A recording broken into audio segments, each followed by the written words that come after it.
detalhar o assunto que vamos abordar com um convidado muito especial, que já está conosco aqui no estúdio, o professor Randes Enes, ele que faz parte da equipe docente da Fundação Getúlio Vargas e a Decision FGV, conveniada da FGV, está oferecendo uma série de cursos, de especializações, e um dos temas que perpassam esses cursos ou essas formações que estão disponíveis para o público é a gestão de pessoas. Sempre um desafio, né, professor? Bom dia. Bom dia, Juliana. Bom dia a toda a audiência aqui da CBN Floripa. Um prazer, uma alegria imensa estar aqui com vocês nesta manhã de terça-feira. Agradeço também a Decision, né, pelo carinho e o convite de estar aqui fazendo esse bate-papo com essa audiência maravilhosa. Vamos lá. Professor, quando se fala em gestão de pessoas, tem que se pensar em trabalhar com o ingrediente diferenças, né? O indivíduo ou o ser humano tem uma série de peculiaridades e eu acho que também essa gestão passa por aproveitar o melhor de cada pessoa dentro das suas características e suas possibilidades. Mas aí quando a gente imagina uma organização, dentro de todas essas diferenças que são do ser humano de maneira geral, no momento em que a gente coloca grupos heterogêneos, diferentes gerações convivendo no mesmo espaço, empenhadas no mesmo trabalho, é necessário todo um esforço de gestão, de inteligência, inclusive emocional, para conseguir aproveitar o melhor desse grupo, né? Excelente, é isso mesmo. Inclusive, né, tem uma frase que eu costumo dizer o seguinte, né? O mundo é construído por pessoas. Com empresas isso não seria diferente. Muitas vezes os líderes, né, a gente está falando aqui com audiência que são executivos, líderes, são gestores, tocam seus negócios, que num momento anterior era colocado as pessoas como uma peça de reposição. Né, da antiga administração, né, clássica. Então, quer dizer, o ser humano não era visto como um talento, como você bem disse, Juliana. E a partir de um momento que a gente tem um advento das startups no mundo, isso no início da década de 2000, e com isso também as gerações, né, nós vamos compondo novas gerações de convivência no mundo, as empresas começaram a olhar, opa, a gente precisa pensar de forma diferente, que as pessoas são diferentes, e é uma grande complexidade. Esse é o ponto, né, chave que o gestor precisa entender. Qual é a complexidade que eu tenho em relação às gerações? Aí a gente vem no seguinte aspecto. Hoje nós temos, muitas vezes, dependendo da empresa, nunca aconteceu isso, né, no mundo dos negócios, a gente pode ter 5 gerações no mesmo ambiente de trabalho. A gente está falando de baby boomers, é uma geração aí, pós-45, né, 1945, então aí com seus 75 anos de idade em média. Nós temos a geração X, que está em média aí com seus 55 anos. Nós temos a geração Millennials, ou a chamada geração Y também, que essa é a geração que tem uma grande massa crítica hoje dentro das empresas trabalhando, que estão por média de idade de 35 anos. Nós temos a geração Z, é uma sopa de letrinhas, gente, mas vai acompanhando aí, vai anotando o alfabeto. A geração Z, que são os nascidos a partir de 2000, que tem aí por volta entre 24, até em média aí entre 24 e 28 anos. E a geração Alfa, que são os adolescentes, que ainda não estão no mercado de trabalho, porém, se eu tenho uma instituição de ensino, eu tenho, que tem uma formação em ensino, né, fundamental, médio que seja, eu tenho essa geração também no meu ambiente de trabalho, né? E aí vem a grande diferencial que o líder precisa entender a particularidade de cada profissional. E hoje, as pesquisas apontam. E aí eu posso fazer um breaking news aqui? Claro, à vontade. Saiu agora pela manhã, né, no 11º Congresso Brasileiro de Psicologia Organizacional do Trabalho, um artigo que eu submeti para publicação e saiu agora de manhã o resultado aprovado, falando sobre o engajamento e bem-estar do funcionário no ambiente de trabalho. As pesquisas apontam, inclusive a FGV, junto com o Engaja SA, foi o primeiro reporte que teve de engajamento no Brasil, apontam que o executivo ele é 69% engajado com a empresa. Quando a gente fala executivo, nós estamos falando da geração X, que são aqueles com média de 55 anos, que tem uma formação antes Tecnologia, no caso das redes sociais, do famoso bug do milênio e tudo mais, né? Então, antes desse advento da tecnologia das mídias digitais. E a gente tem 46% dos colaboradores que são da geração millennials engajados, ou seja, nós temos um grande impacto. A geração millennium hoje, ela é ativamente, repetindo, geração millennium, ela é ativamente desengajada no ambiente de trabalho. Mas por quê? Vamos entender os porquês. Ou melhor dizendo, vamos entender o para quê.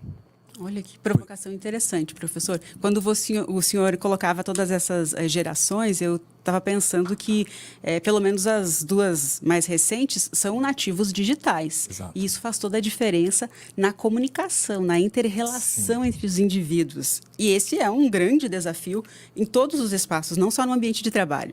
Perfeito. A comunicação, aí a gente começa a entender alguns aspectos nesse sentido. Eu venho trazer também um referencial da revista Fortney, que ela traz a questão do engajamento, falando que a geração, tanto a Millennium e a geração Z, que aí vem a questão da comunicação também, eles estão vivendo o que é chamado de Quiet Ambition.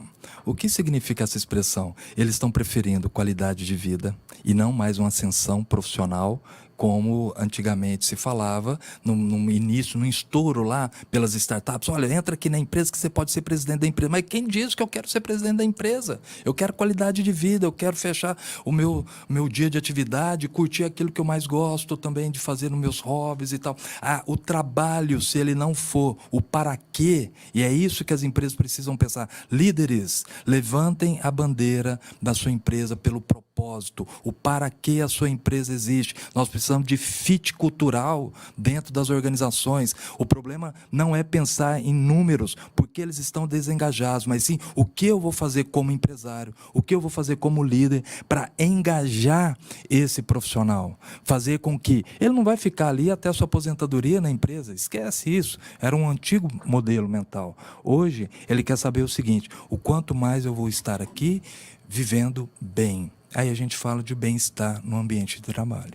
Que é fundamental, faz toda a diferença no produto final. E as empresas estão muito antenadas com isso, né? Porque partindo do senso comum, uma pessoa feliz consegue resultados muito mais promissores. Exatamente, Juliana, porque a produtividade ela está atrelada à felicidade no ambiente de trabalho. Eu venho trazer também uma outra referencial, porque é importante a gente trazer esses referenciais de pesquisas, porque a gente sai do âmbito somente da teoria e a gente vai para a prática. E essa é a combinação que a gente tem que pensar, né? Então, a teoria ela sustenta todas essas pesquisas, mas a gente está vendo o quê?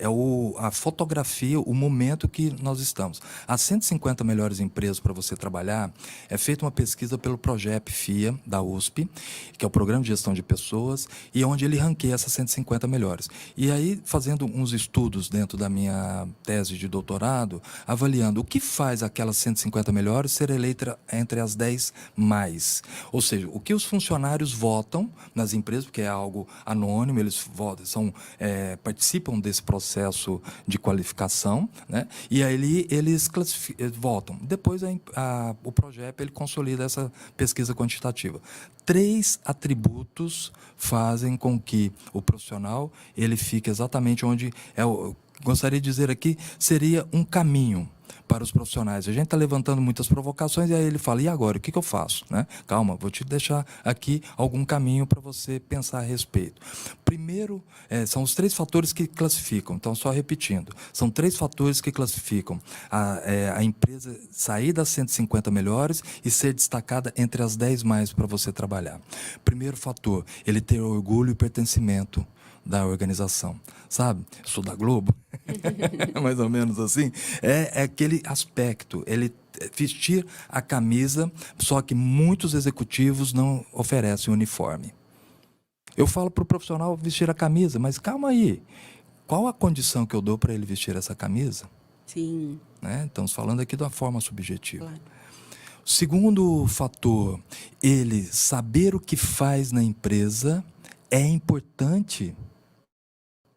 para a organização, minha atividade é importante. Eu costumo trazer aqui uma história, só para ilustrar bem rápida, tá? Nós temos 3 pedreiros trabalhando. Passou um cidadão, olhou o primeiro pedreiro e perguntou: o que você está fazendo? Aí ele falou: estou assentando um tijolo, você não está vendo? Ah, tá, estou vendo. Passou o segundo, aí perguntou para o segundo: e você, o que você está fazendo? Ora, estou levantando um muro, você não está vendo? Ah, estou vendo. E perguntou para o terceiro: e você, o que você está fazendo? Estou construindo uma catedral. Essa foi a história de Notre Dame, né? Então a gente começa a observar, lembra que eu falei, o porquê, o para quê? Esse é o para quê. Ele está preenchendo uma planilha, mas não é uma planilha, ele está preenchendo uma planilha que vai estar fazendo uma análise de resultados, que nós vamos oferecer um produto que vai, muitas vezes, gerar uma mobilidade para quem tem alguma dificuldade de manusear os produtos com as mãos, por exemplo. Né? Então a gente dá um motivo muito além. Sim. E o terceiro ponto, ele ter um plano de desenvolvimento de carreira, um plano de conhecimento e desenvolvimento de carreira. Então tudo isso faz com que esse profissional, a gente melhore essa felicidade dele no ambiente de trabalho. Nós não lembra do Quiet Ambition.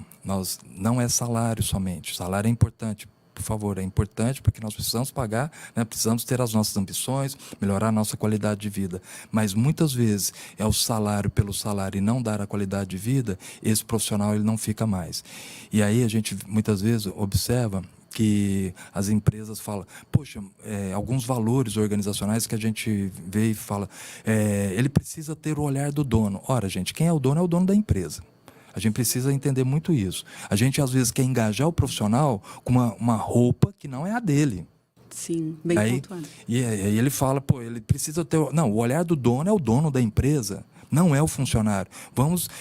Eu chamo de pop management, né? Ou seja, são palavrinhas da moda na gestão que a gente escuta e fala, não, vamos... E aí a gente começa a utilizar nas empresas, vamos ter valor aqui, dono, olhar de dono. Não.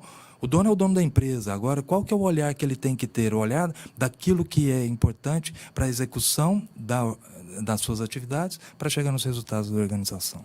Esses e outros temas são aprofundados nos diversos cursos e especializações que estão disponíveis pela Decision FGV conveniada da Fundação Getúlio Vargas. O professor Randis Enes, que é professor da Fundação Getúlio Vargas, deu aqui apenas uma mostra dos temas que podem ser explorados nas diversas oportunidades de formação que a FGV está oferecendo.